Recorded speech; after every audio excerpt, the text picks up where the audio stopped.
Hey Global Village, what's up? Okay, today I want to speak to a couple of videos and also just a brief word about the Jeffrey Epstein debacle. So what we have here is an Egyptian man who is quite literally throwing bottles full of grain into the Mediterranean Ocean with the sincere hope that they might wash up on the Gaza shoreline. So let's just take a quick look. سامحونا يا إخواننا.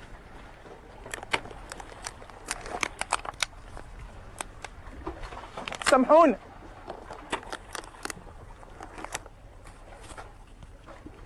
مفيش في مقدرتنا حاجة نعملها لكم. الإزازة دي. So this is what it's come to, and I can fully empathize with this gentleman.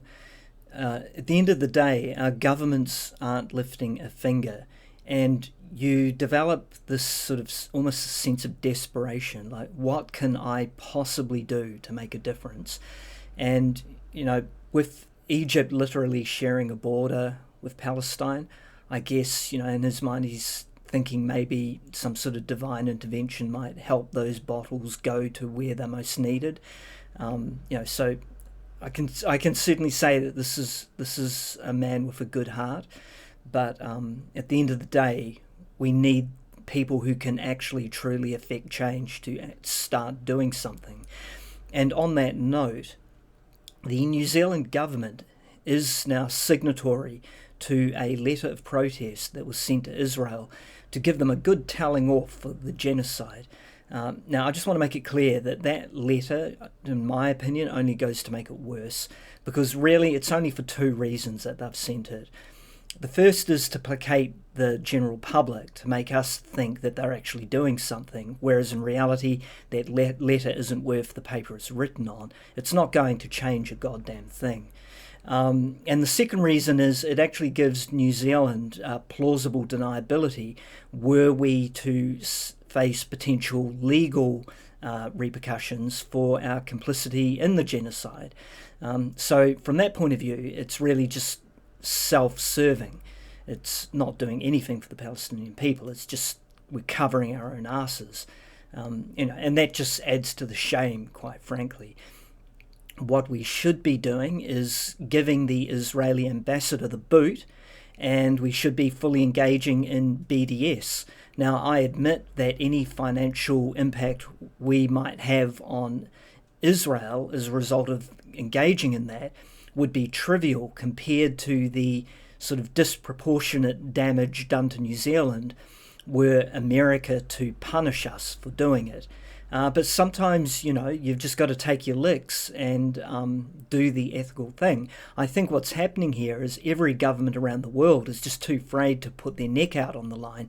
And so no one's doing anything. And as a result, we have this surreal situation where we're just like a deer caught in headlights, just watching an actual genocide play out and just doing nothing, hand-wringing.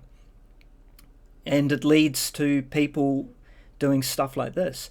Now, I also want to mention there is a nurse in Gaza who, and there is a video which you can dig up, I think it's on Al Jazeera, where she offers testimony where children are being brought into the hospital close to death, and they are saying that they want to die and go to heaven so that they can be fed.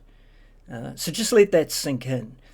Children literally wishing to die so they can escape the suffering of starvation and finally get a meal. It's just unreal. Some things defy description, and that really is one of them.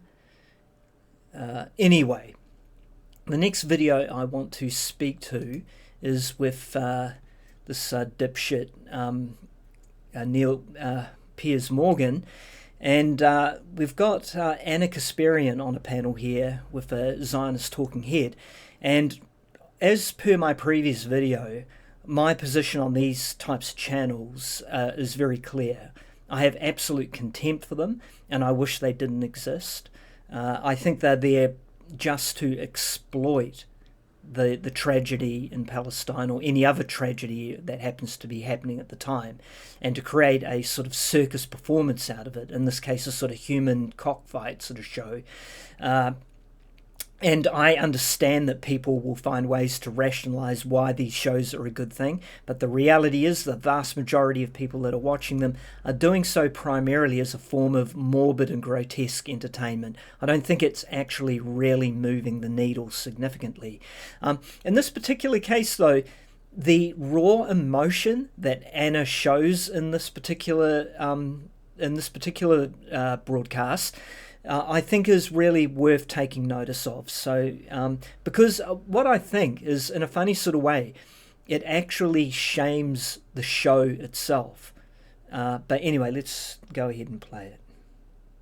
That they shoot at people as they're waiting in line for humanitarian aid. Dozens of people get shot and killed literally every single day, as they're waiting for food. No, I'm not going to let you filibuster, bitch. I'm not going to let you filibuster. I'm not going to let you filibuster. You guys are totally okay with IDF soldiers shooting and killing desperate people waiting for humanitarian aid. You're okay with that. I find it so unbelievably evil. Unbelievably evil. It shocks my conscience and my soul that people as evil as this exist in this world. Okay? Watching these images, looking at these videos, seeing all these kids desperate, hungry, parentless, trapped in Gaza. And you're sitting here and you're defending it. I can't stand it. I can't listen to it. The filibustering is unbearable. It's Yeah, so kudos to Anna Kasparian, and I have to admit that I haven't watched The Young Turks for a considerable amount of time, because I feel like that show kind of went off the rails. But having said that, Anna is demonstrating here how a normal human being should react to the horror show that we are all witnessing. She's capable of feeling empathy and expressing outrage to the injustices being perpetrated.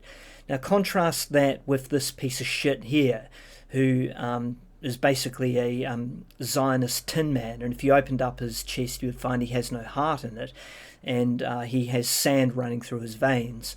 But you can see here he's resting his chin on his knuckles, and he's got this kind of plasticine face with raw, devoid of any emotion, because at the end of the day he is, one of the chosen ones, and they have a divine right to claim the land of Palestine.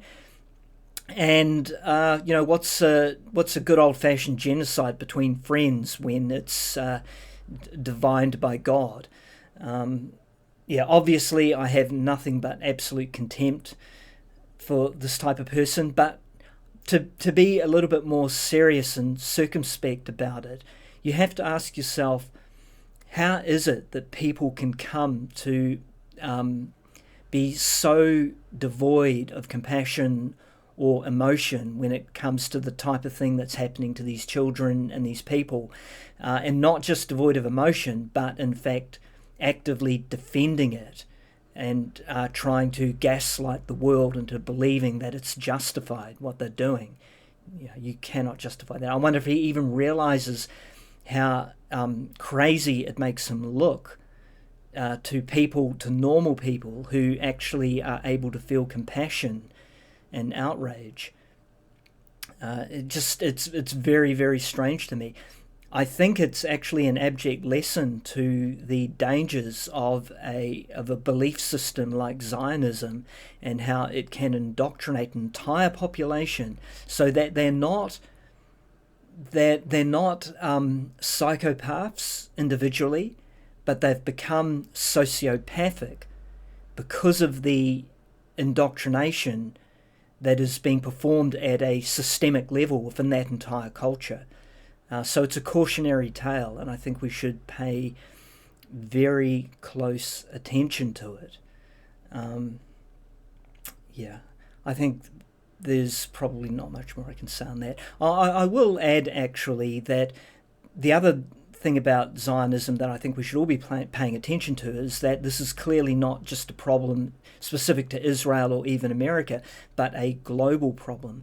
I would point out that over in Australia, there's a group called Lawyers for Israel, and they're basically shutting down protests, criminalising them, and also prosecuting journalists for writing articles that are critical of Israel. So it's just quite remarkable how this Zionist machine has infused itself right across the planet and is really now sort of come out and is, it's like revealing itself in plain sight for the world to see as a result of what's happening in Palestine. So there's kind of like a global war happening at the moment where we're realizing that this ideology has such powerful geopolitical control that countries need to fight to re-establish their own independence over it. It's quite startling. The last thing I want to talk about is Jeffrey Epstein, and this is just because no one has actually specifically brought this up as far as I can tell, which kind of bothers me because to me it's like the elephant in the room. And that is to say that were they to release that file, it would almost certainly contain foreign diplomats, other world leaders, and as a result of that, it would be like a sort of a geopolitical nuclear bomb going off. The implications would go and extend far beyond America, and I think it is for that reason that we have what, dozens if not hundreds of victims, and yet all we have to show for it is one dead guy and his accomplice. Literally no other perpetrators. How exactly does that work? That's really the issue here. And it's been years. They've had so much time and not a single other perpetrator has been brought to justice. So why would you think Donald Trump, of all people, would actually allow progress in this investigation? This thing has been buried, and I don't think it's ever seeing the light of day. Now, I guess time will tell whether or not I'm correct in that hypothesis, but it's all I've really got to say on the matter. Anyway, Bendy out.